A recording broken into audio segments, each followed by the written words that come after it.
caríssimos e caríssimas, bem-vindos, bem-vindas ao primeiro Congresso Latino-Americano de Desenvolvimento Sustentável, tema pós-pandemia, como será o mundo depois da crise.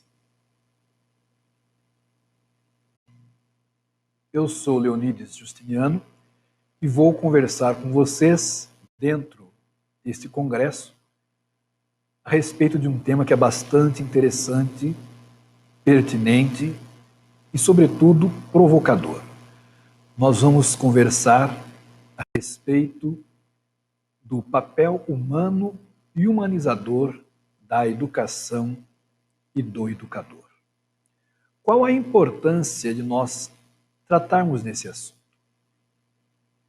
Podemos dizer que é bastante importante que nós discutamos o papel humano e humanizador da educação e educador, porque este momento que nós estamos vivendo, momento em que ocorre esse congresso de sustentabilidade, é um momento marcado por um acontecimento que abalou toda e qualquer relação, toda e qualquer situação em todo o mundo. Estamos falando de um período já de mais de um ano em que nós somos obrigados a viver, conviver e sobreviver à pandemia do Covid-19, um novo coronavírus. É importante que nós possamos entender qual é o cenário vivenciado nessa pandemia. Coloco aqui uma relação de eventos que marcaram o cenário da pandemia. No dia 9 de fevereiro de 2020, ocorreu a repatriação dos brasileiros que estavam em Wuhan, na China, local reconhecido como o epicentro da pandemia do Covid-19. A primeira contaminação confirmada no Brasil vai se dar cerca de uns 15 dias depois, no dia 26 do mesmo mês de fevereiro. Na sequência, vamos tendo uma escalada de eventos que, se iniciam com a confirmação da primeira morte no dia 17 de março de 2020, podemos dizer que vai ter um ápice, não terminante, mas vai ter um ápice. Estamos gravando início de abril, mas nós não vamos conseguir ficar atualizando os dados constantemente, porque é uma gravação que tem de ser terminada. Uma gravação que precisa ter uma data da gente encerrá-la. Então, hoje, nós estamos já no dia segunda quinzena de abril, mas nós vamos resumir os nossos dados até ao início desse mês de abril. Devido a isso, então, é que nós dizemos que foi atingido um recorde de mortes diárias por Covid-19 no dia 30 de março, fechamento do mês de março. Sendo que no dia 24 de março, o país, o Brasil, superou a marca de 300 mil mortos pela Covid-19. Ou seja, após um ano da confirmação da primeira morte, dia 26 de fevereiro de 2020, no dia 24, um ano depois, o número de vítimas já era de 300 mil pessoas. E no dia 1º de abril, dia da mentira, a verdade que se manifestou foi a de que, há 70 dias consecutivos, o país convivia com a média móvel de mortes acima de 1.000 pessoas. Quer dizer, em média, todo dia morriam mais de 1.000 pessoas. E isto durante 70 dias. Na verdade, passou de 70 dias. Na verdade, também, o número de mortos passou de 3.780. Passou de 4.000 pessoas. Mas nós não estamos aqui para falar sobre a Covid, o número de mortes, fazer uma radiografia do que do que está sendo esta pandemia. Os gráficos relacionados com a pandemia são assustadores. Se nós observarmos a evolução, se é que podemos dizer assim, se nós observarmos o acúmulo, né, a totalização de mortes confirmadas em decorrência da Covid, nós vamos percebendo que é um gráfico, né, ascendente impressionante. Nós vamos vendo que diariamente essa morte foi seguindo uma escala em que não havia um pico. Quando achávamos ter atingido um pico e já começar um platô, vinha na sequência mais um aumento.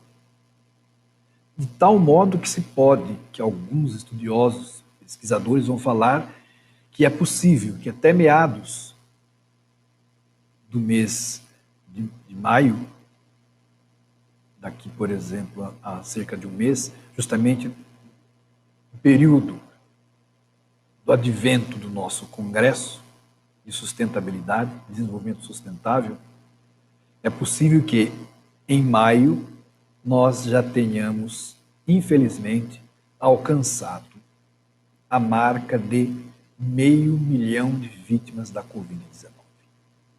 E é aí que está o grande drama.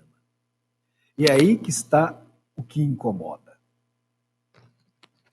Não é um gráfico, pura e simplesmente, mas é uma representação geométrica de algo que ocorre no mundo real, no dia a dia de pessoas, de famílias.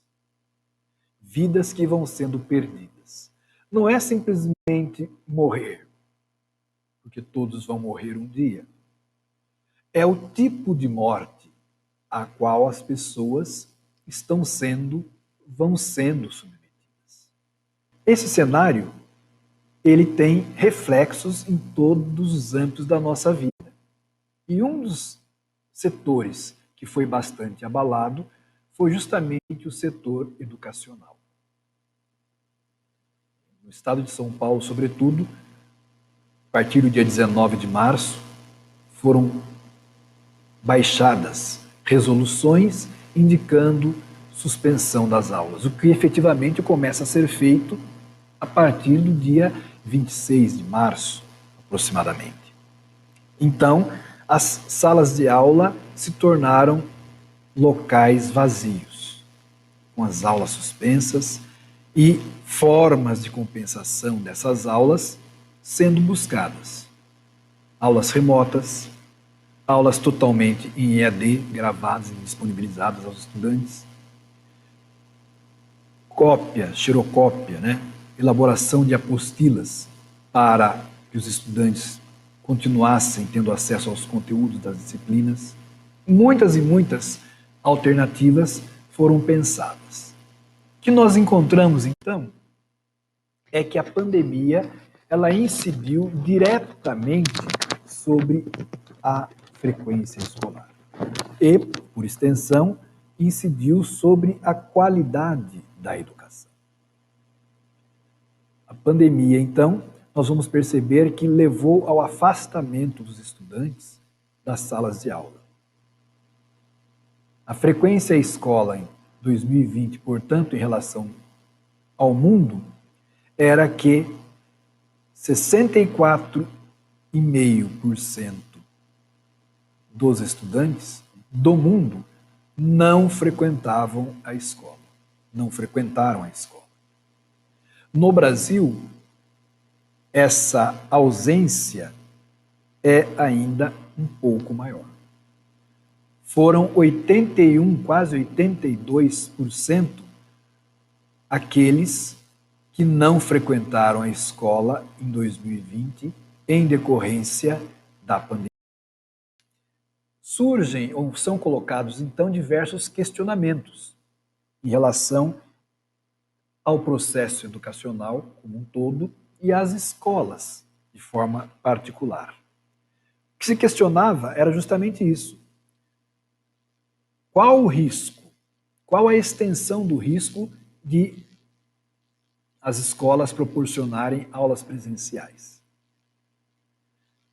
O risco de se ter aula é um. Haverá contaminação, aumento do contágio. Por outro lado, se as pessoas, os estudantes, não forem às aulas presenciais, quais seriam os prejuízos em relação aos conteúdos que deveriam ser estudados? Haveria perda significativa do conhecimento adquirido? Nós vamos ver, então, diversos estudos que se posicionam em relação a esses questionamentos. Mas não foram só esses dois questionamentos colocados, vários outros, dentre os quais um questionamento que vai ao encontro da paralisação das instituições educacionais, por se entender que as aulas são, também elas, uma atividade essencial. Então, esse é o cenário que se coloca. E aí, então, nós vamos perceber que a pandemia trouxe um grande impacto sobre as instituições de ensino, fazendo com que a qualidade dos serviços educacionais, com que essa qualidade tivesse uma queda. E é justamente esse o problema. Essa queda da qualidade da educação compromete o que a escola deveria pensar em fazer, que é a promoção, a formação, a qualificação daquelas pessoas que procuram os seus serviços. Então, o problema da qualidade e da educação não é um problema de agora, não é um problema apenas do período da pandemia. Não. Toda instituição, toda organização que tem uma missão, tem uma tarefa, um objetivo para a sua existência, toda instituição, dizíamos, ela é sempre observada, analisada a partir do prisma da qualidade. O serviço que a instituição presta, o produto que ela coloca no mercado, é de qualidade? Atende aos interesses da demanda? Vai ao encontro daquilo que se espera desse produto?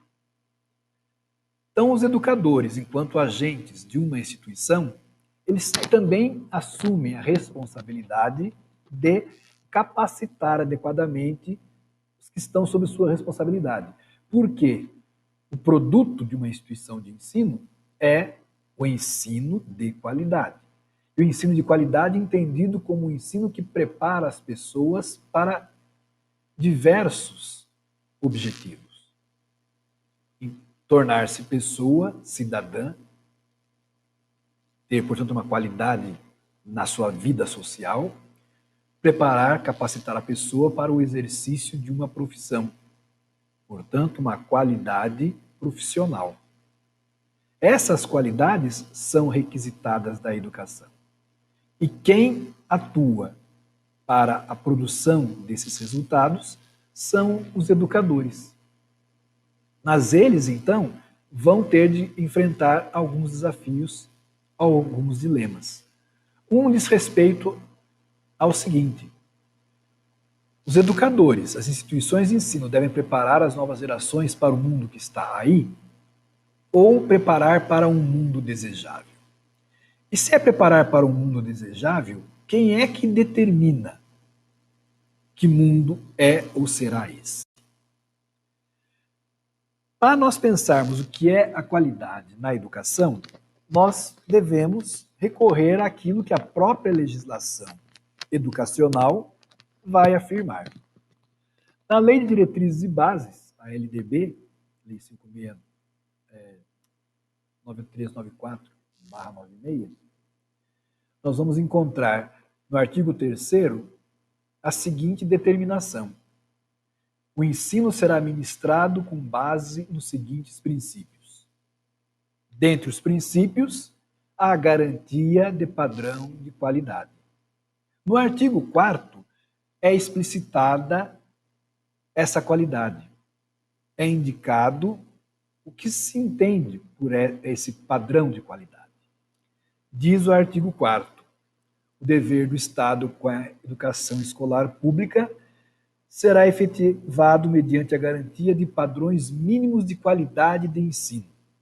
Essa qualidade de ensino, ou esses padrões mínimos da qualidade de ensino, definidos como a variedade e quantidade mínimas de insumos por aluno. Nós vamos entender, então, vamos perceber que a qualidade, nessa conceituação, a qualidade está associada com quantidade.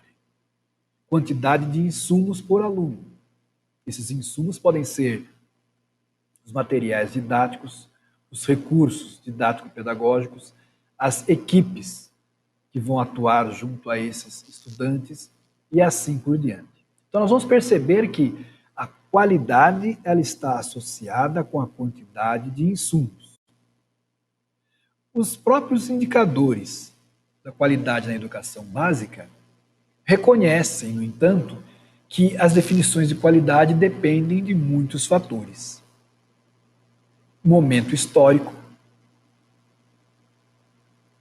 Além do momento histórico, também contexto cultural, as condições sociais objetivas de cada local onde se encontra a instituição de ensino.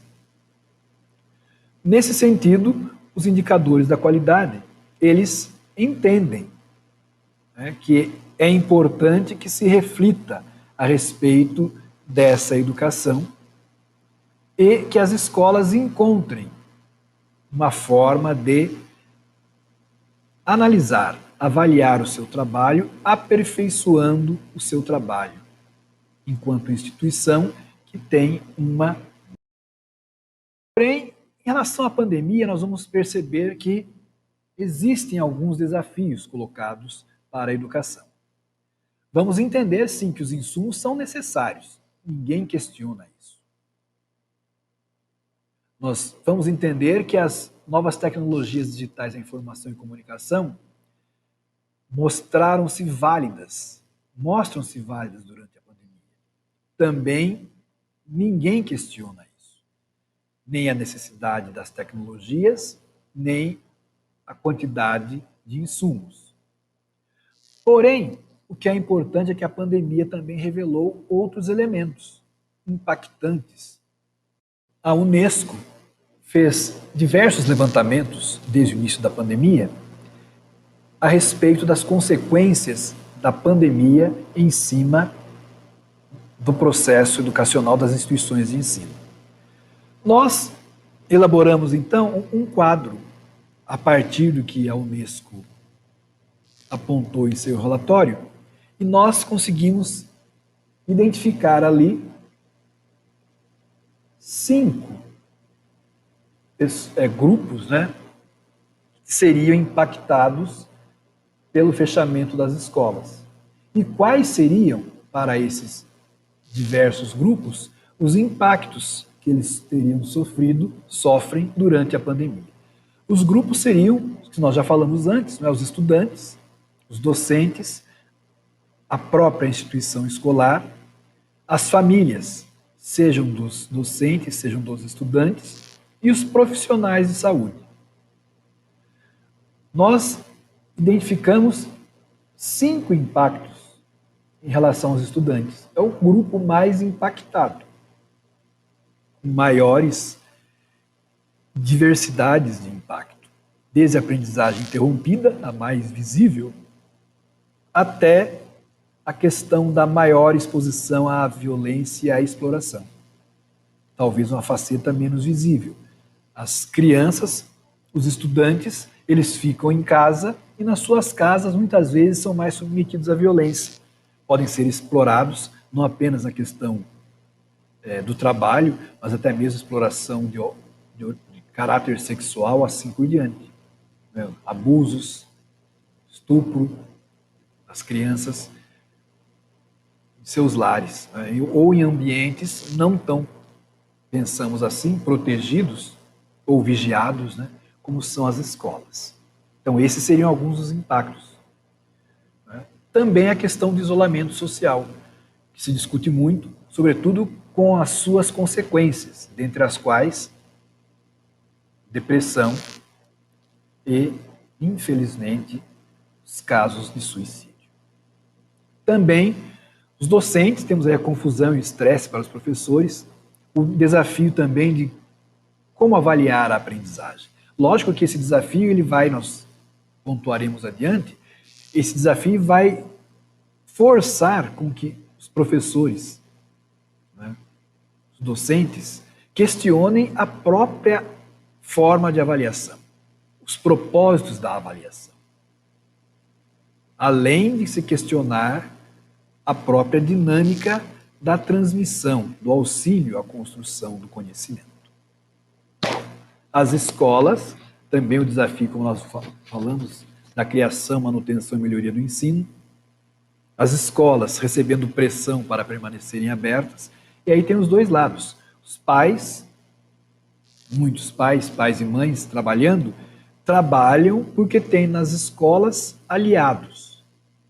Não foi um acordo formal, mas um acordo tácito. As crianças passam boa parte do seu tempo na escola durante o dia, os pais se sentem mais tranquilos para trabalharem, os pais e mães. De repente, as escolas fecham, os filhos têm de ficar em casa. Quem vai ficar em casa para cuidar dos filhos? Muitos têm, os pais, quando estão em home office, podem cuidar dos filhos em casa, mas eles têm de trabalhar também em casa. Eles não estão lá apenas para cuidar dos filhos. E se os filhos têm de desenvolver as atividades escolares em casa, os pais podem acompanhar essas atividades? Alguns pais, sim, têm escolaridade que permite a eles, a elas, mães, acompanharem, orientarem os seus filhos nas atividades escolares. Mas uma parte significativa dos pais e mães não tem estudo muito além daquilo que o filho alcançou. Às vezes, os pais e mães estudaram até ensino fundamental, Fundamental 1, às vezes, 5º ano. E a criança, o filho, já está, às vezes, lá no 7º ano, já está no Fundamental 2. Como que os pais, mães, né, com essa escolaridade reduzida, poderá auxiliar o filho que está em um nível mais avançado? Esse é, então, um grande desafio. Os pais despreparados para a educação à distância em casa, as lacunas, como nós falamos, do cuidado das crianças, e os altos custos econômicos. Né? Famílias que, às vezes, têm de escolher ficar em casa ou trabalhar. Se é o trabalho remoto, home office, tudo bem, mas e se não é? Tem um custo aí, pagar alguém para ficar com os filhos, e os custos também com a própria prevenção. Então, são coisas que são colocadas, são desafios colocados aos pais. E os profissionais da saúde, porque todos os vitimados, todas as vítimas da pandemia, todas as pessoas doentes por adoecer, suspeitas de estarem contaminadas, todas essas pessoas vão fazer uma pressão imensa nos setores de saúde, no sistema de saúde.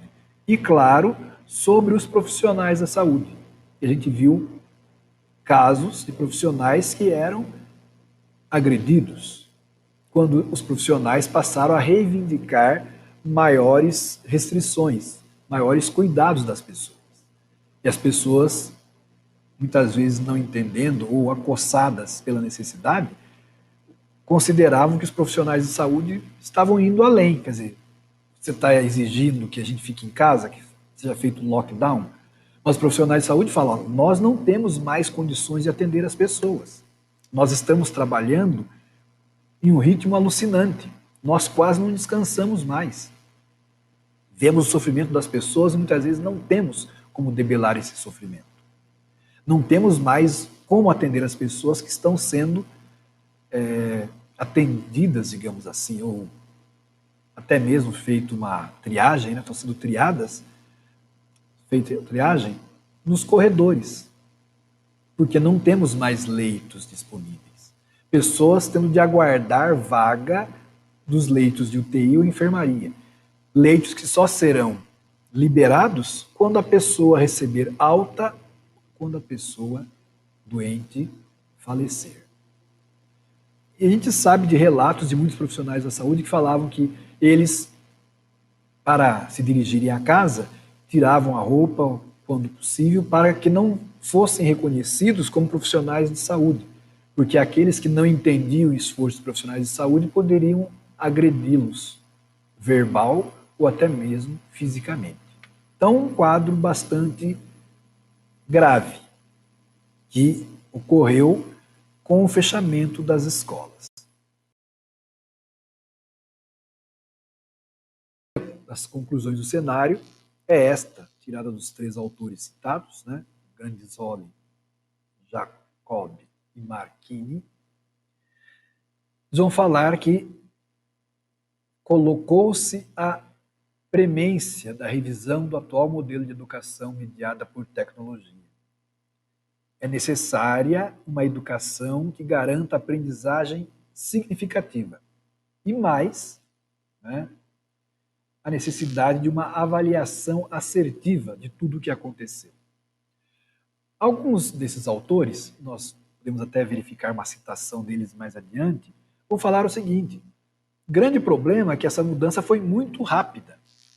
E pode ser que, devido à sua rapidez, essa mudança seja superficial. Quando voltarmos ao normal, tal desse novo normal que tem que discutir o que é, voltando ao normal, as pessoas talvez se acomodem. Puxa, era bem mais fácil trabalhar do jeito que a gente fazia antes, para que nos preocuparmos com essas mudanças? Então, pode ser que tudo volte ao que era antes.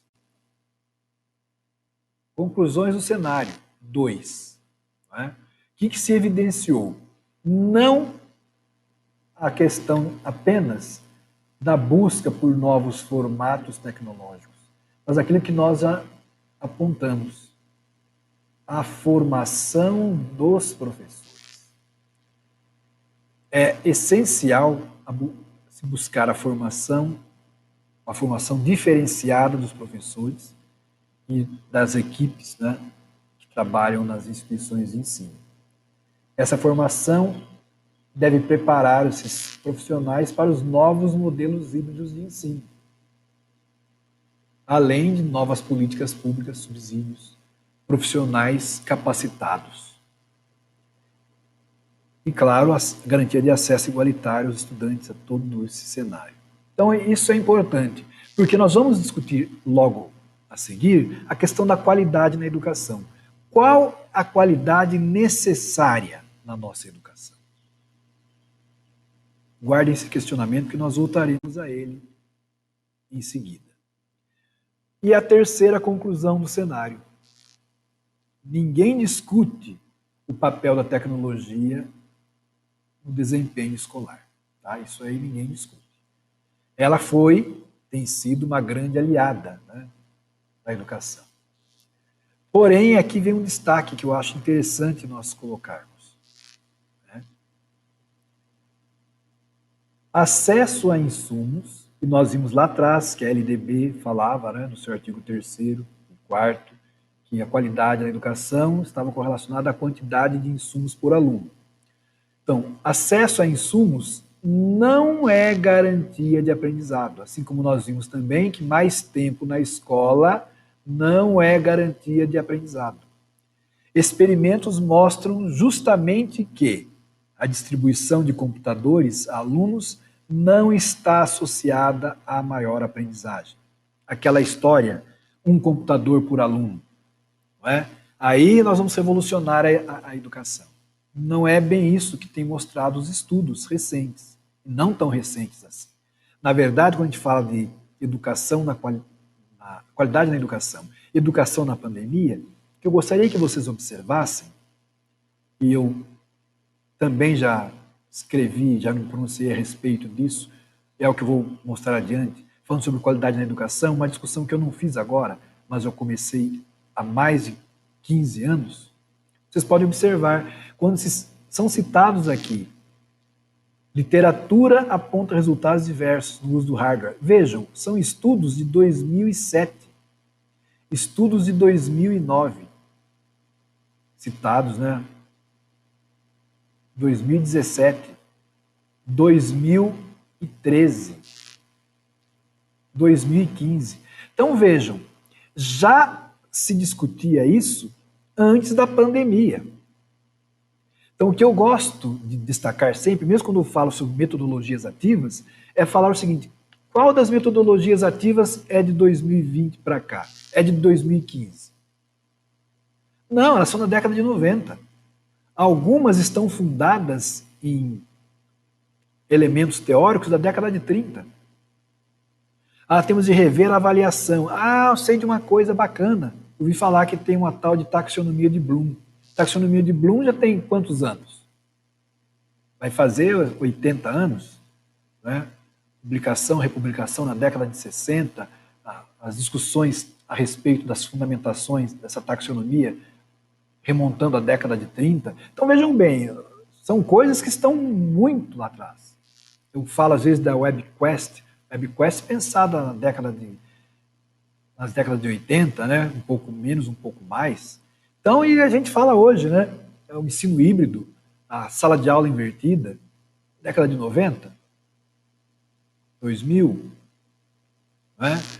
A educação por problemas, educação por projeto, década de 70. Então, vem cá, por que as coisas não foram para frente?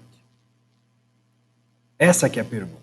Por que não foram para frente? Porque será que o modelo anterior, ainda vigente, né, subjacente, é o que nós estamos tentando mudar aqui por cima, e é por isso que a gente fala que não pode ser uma perfumaria, não pode ser algo superficial, porque foi rápido, né?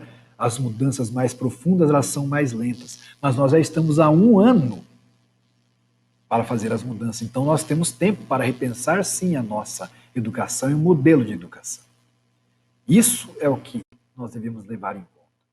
Então, o que é importante? As mudanças ou inovações que ocorreram nos dias e semanas imediatos à Covid, isso que nós estamos falando agora, não são necessariamente as mudanças que nós precisamos. Zhao e Walterstone escreveram isso em um estudo que eles publicaram agora, no início do ano, que discute realmente essa questão das mudanças, né? O tempo fora da sala de aula. Quanto tempo fora da sala de aula? Qual o comprometimento disso no conhecimento? Esse isolamento social, fechamento das escolas, né? Durante a pandemia. Quais consequências isso tem? Vai trazer. Então, Zhao e Walterstone, eles discutem muito sobre isso. E eles falam, que nós estamos discutindo agora, pontuando agora. As mudanças que estão ocorrendo não são aquelas desejadas, aquelas que foram pensadas e repensadas por teóricos da educação. Essas mudanças que estamos vivenciando agora são mudanças colocadas pela situação de pandemia. É uma mudança emergencial, mas não seriam essas mudanças as desejadas. São necessárias muitas outras mudanças para que nós tenhamos uma qualidade na educação. É esse o tema que a gente vai falar agora, então, na sequência. Qual a qualidade necessária à educação? Os fatores e as estratégias de ensino, dizem Oliveira, Gomes e Barcelos, estão basicamente assentados na qualidade do professor. Já falamos isso e continuamos a destacar. A capacidade, essa qualidade do professor, está correlacionada à capacidade do professor de comunicar-se bem e passar o conteúdo de forma organizada. Então é isso. Falar de qualidade da educação passa por falar da qualidade do professor, qualidade de sua formação.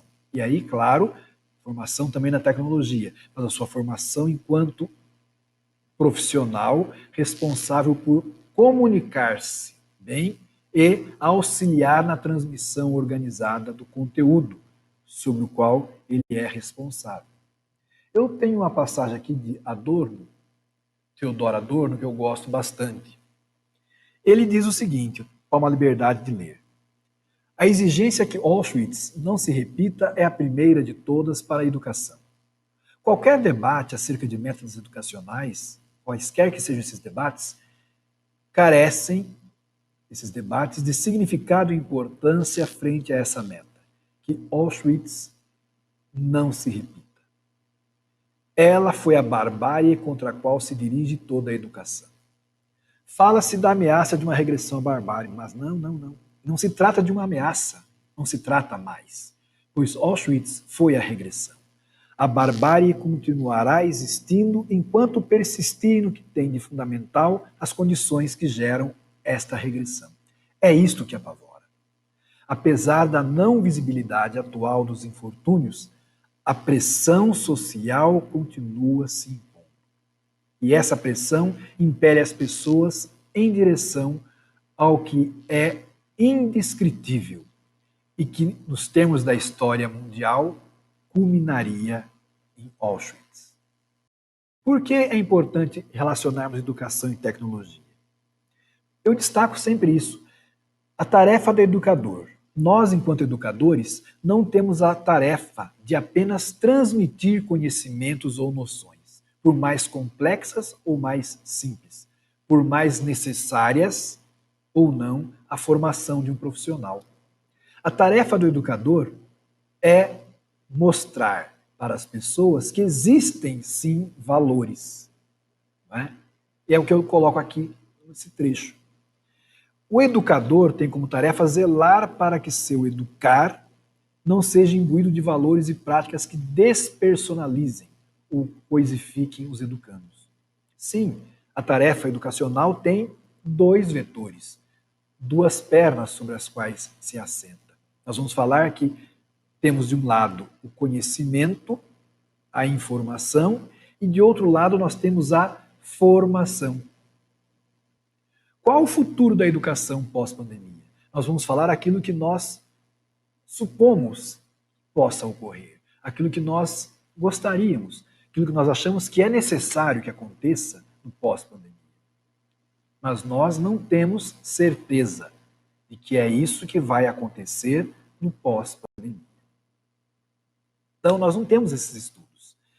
O que nós estamos fazendo, disse agora, são ilações. Somente ilações.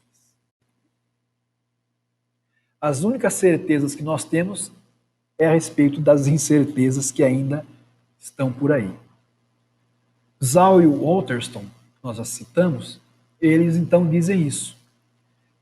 São compreensíveis no curto prazo as mudanças que nós estamos passando, mas elas talvez não sejam mudanças sustentáveis a longo prazo.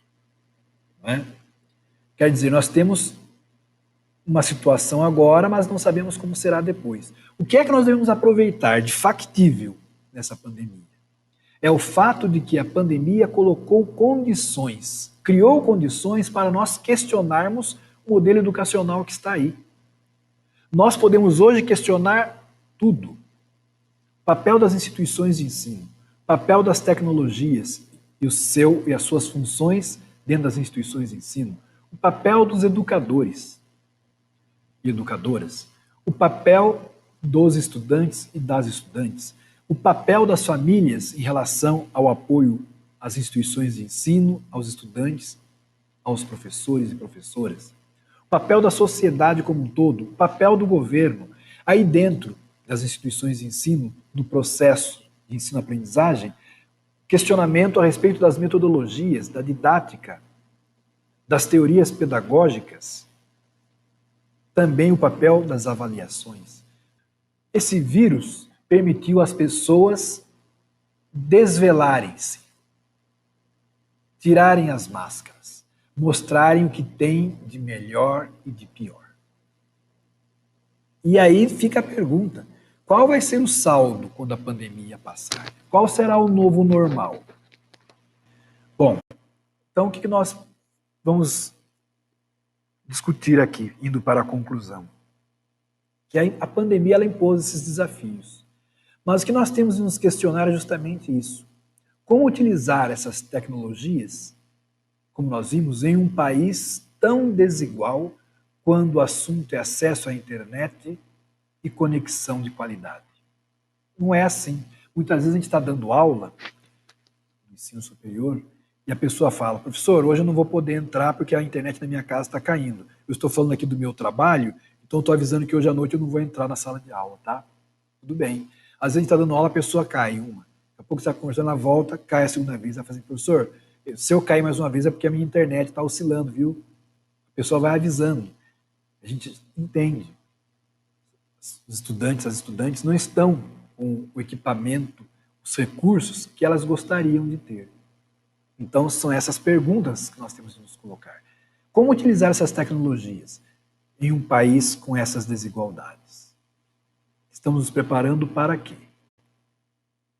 Então, Souza, ela vai dizer num artigo agora de 2020 que aquilo que eu falei antes, né? Apesar das tecnologias digitais, da informação e da comunicação já fazerem parte da rotina, do dia a dia, da escola, professores, estudantes, das famílias.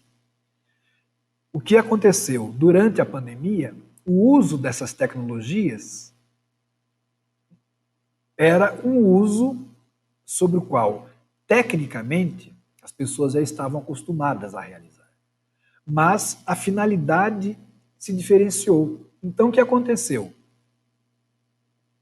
A tecnologia foi utilizada para substituir os encontros presenciais, né? E aí os desafios apareceram. Infraestrutura das casas, tipo de tecnologia utilizada, acesso à internet, a formação docente para planejar e executar essas atividades. Então, são aqueles fatores, aqueles elementos que nós já pontuamos. Nós temos a tecnologia, mas era para isso? Eu sabia que tinha que utilizar assim. Como que eu vou utilizar? O que nós precisamos? Nós vamos precisar de um novo normal.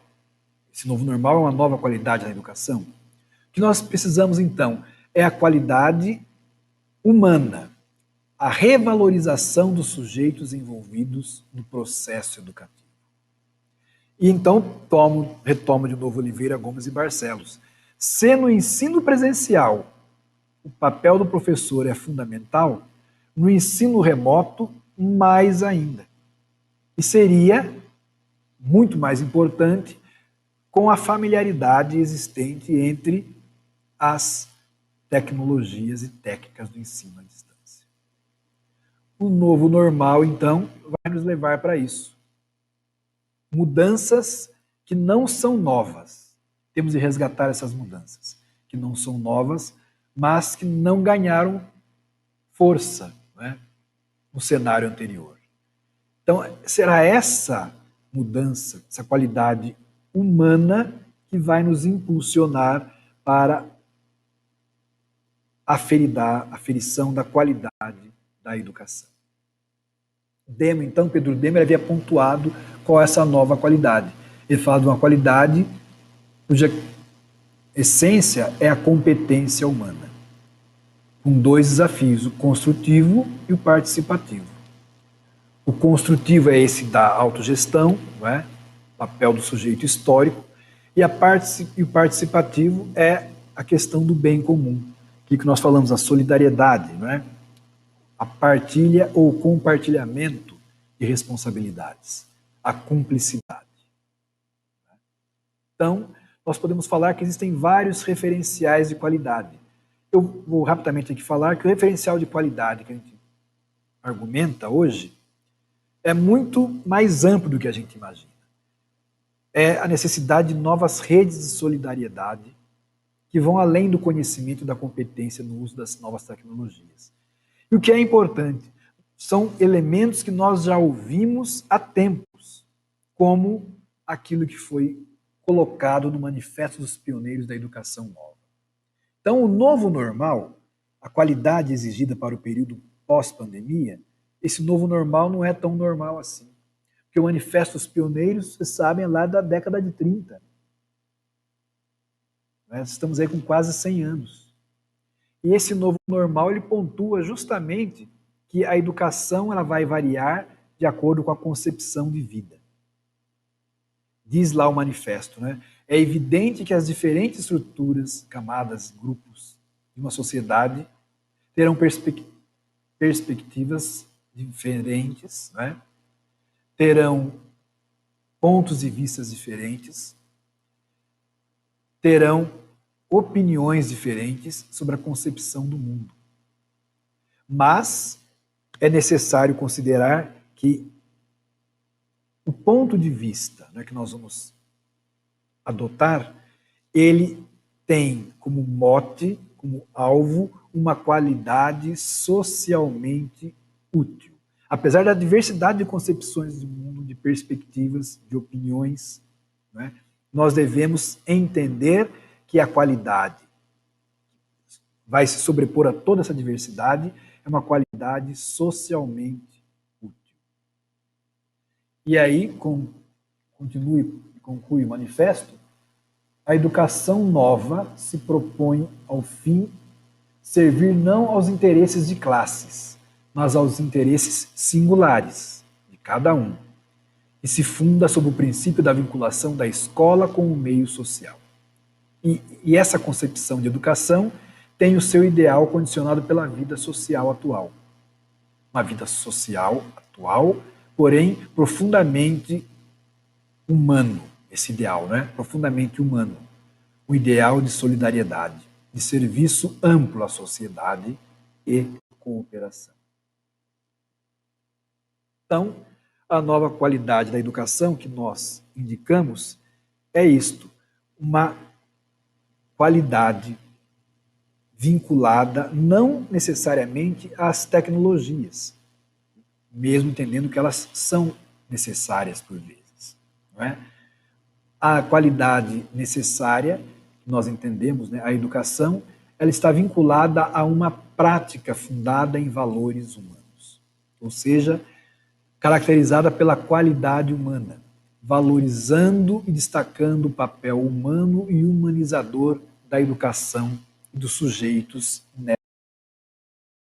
A qualidade diferenciada, então, plena, que forja a educação integral, que instaura a formação de qualidade, formação verdadeira, né, de qualidade, envereda pela qualidade socialmente relevante, política, com um agir caracterizado pelo seu comprometimento ético. Esse agir vai levar ao reconhecimento, como já dizia Paul Ricoeur, vai levar ao reconhecimento do outro como um si mesmo e do si mesmo como um outro. A educação, então, ela deve ser vista como um caminho para alcançar a aprendizagem ao longo da vida. Satisfação, felicidade, bem-estar, oportunidade e contribuição para a humanidade. Aqueles 4 pilares da educação. Né? Aprender a quê? Aprender a aprender. Aprender a ser. Né? Então, esses aprenderes, essas aprendizagens, elas devem estar focadas na qualificação profissional e focadas na qualidade humana. Então, nós pensamos que a educação pós-pandemia, ela vai sim existir se ela resgatar não apenas as tecnologias que estão aí, mostraram sua importância, mas se ela conseguir colocar a centralidade da pessoa como sujeito no início e fim do processo educacional. Essa é a qualidade da educação necessária. E os momentos de solidariedade que nós vimos ao longo da pandemia e continuamos vendo ainda, esse é o espírito que deve forjar a nossa educação. E isso, as próprias metodologias ativas, elas podem ajudar. Porque nós falamos que as metodologias ativas, elas em muito têm o sentido de fomentar a solidariedade. Então, algumas das metodologias ativas, elas se baseiam na partilha de saberes entre os pares de modo igualitário, baseado em um respeito mútuo. Somos iguais, temos direitos iguais, nos nossos conhecimentos têm valores iguais. Então, metodologias como aprendizagem pelos pares, monitorias, aprendizagem por projetos, etc., etc., podem ser levadas a efeito, podem ser construídas por duplas ou grupos. E isso é muito interessante. Por isso, então, nós fazemos algumas considerações finais. A pandemia e suas consequências têm evidenciado a necessidade de um repensar sobre a qualidade do ensino. Ir além daquela concepção de qualidade do ensino como quantidade de insumos. Ir além disso e pensar, não é, que, embora tenhamos aí a inserção da tecnologia nas instituições de ensino, a preocupação da educação não pode estar desvinculada de algo maior, que é essa qualidade diferenciada, revestida de um princípio humanizante e humanizador. Isso é algo que nós pensamos, que nós acreditamos, que nós defendemos. Uma educação humana, humanizante, solidária. E a questão que a gente coloca para encerrar é apenas esta. Será que foi preciso uma pandemia para que tal perspectiva humana, humanitária, humanista e humanizante na educação se impusesse? Gostaria que vocês continuassem com essa reflexão e espero ter auxiliado de alguma maneira a que nós colocássemos sob a verdadeira perspectiva da qualidade necessária na educação toda uma discussão a respeito da educação pós-pandemia. Viktor Frankl, no livro dele Em Busca de Sentido, tem uma hora que ele questiona a questão da sobrevivência do pós-campo de concentração, pós-Auschwitz. Ele, conversando com algumas pessoas, as pessoas dizem: será que nós vamos viver? Viktor Frankl olhar para ela assim, por quê? Porque se nós não vivermos, não conseguirmos sobreviver às agruras do campo de concentração, que sentido tem todo esse sofrimento? Não é? Viktor Frankl disse: não. Está errada a pergunta. Na verdade, é o seguinte: tem sentido todo esse sofrimento? Porque se não tiver sentido todo esse sofrimento, de que vale viver depois desse campo de concentração? De que vale sair daqui e continuar vivendo? Então a pergunta é essa: tem sentido, humanamente falando, tudo que nós estamos passando nessa pandemia? Se isso aqui não tiver sentido e não marcar a nossa vida, não terá valido a pena termos sobrevivido à pandemia. Não é verdade? E como eu disse, a pandemia nos permitiu revelar tudo que nós temos de melhor e de pior. Pessoas sem solidariedade se aglomerando em festas clandestinas, pessoas falsificando remédios, pessoas fingindo aplicar vacinas, brincando com a vida e com a morte. Pessoas que não se sensibilizam com os mortos chegando à casa do 500 000. Pessoas que não se sensibilizam com essas coisas. Então, se nada disso aqui impactar a nossa vida, que sentido tem nós termos sobrevivido à pandemia? Talvez essa pergunta já tenha sido respondida lá atrás por Albert Camus, no seu livro A Peste. Quando a peste acabou, veio a pergunta: o que é a peste? Ele respondeu: a peste é a vida. A peste somos nós. Qual o pior mal? Qual o pior bem? Qual a lição da pandemia? Talvez a educação possa nos dar uma resposta. Mas, infelizmente, será que foi preciso uma pandemia para que essa nova perspectiva se impusesse?